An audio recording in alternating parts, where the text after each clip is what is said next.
could be released as early as Thursday. Orla Gearan, BBC News, Tel Aviv. Well, let's go live to Jerusalem now, where I'm joined by Caroline Glick, Senior Contributing Editor for the Jewish News Syndicate, also former Assistant Foreign Policy Advisor to Benjamin Netanyahu, who served previously in the IDF. Caroline, welcome to the programme. Give me your reaction then to the news of this deal. Well, you know, it's very, put it this way, it's bittersweet. I mean, look, we have two goals in this war. One is to release our hostages that were illegally seized by Hamas and other terrorists from Israeli territory on October 7th. And the other one is to eradicate this jihadist organization. And there is a contradiction between the two, because essentially by holding our people, one person that I heard yesterday likened it to a woman being raped and having a gun pointed at her child at the same time.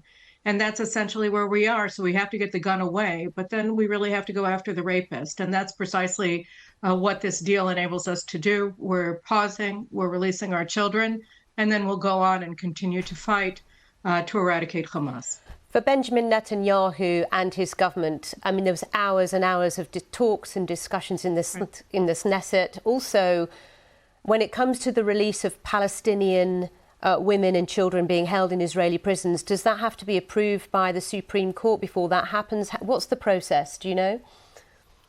Yes, because they're convicted terrorists. They're not women and children. It's not the same. There's no moral equivalence between our hostages and the Palestinian terrorists who are being held in jail, some of whom are minors and some of whom are female.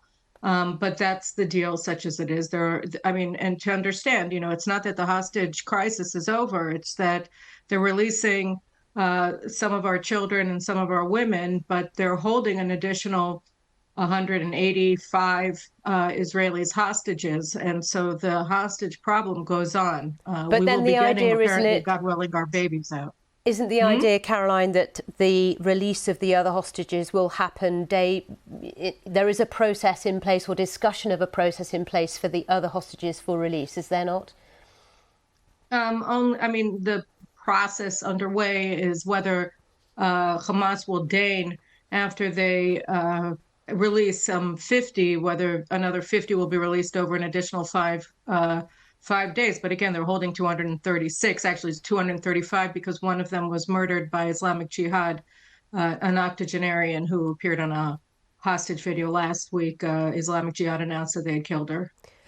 How confident are you that the 4-day pause will stand, that it will be secure? Are you concerned that it could be breached on either side?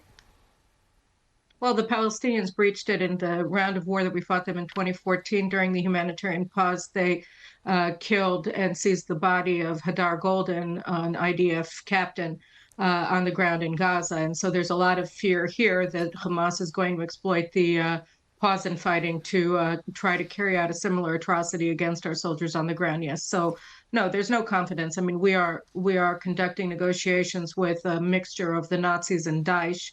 So, no, there's no confidence.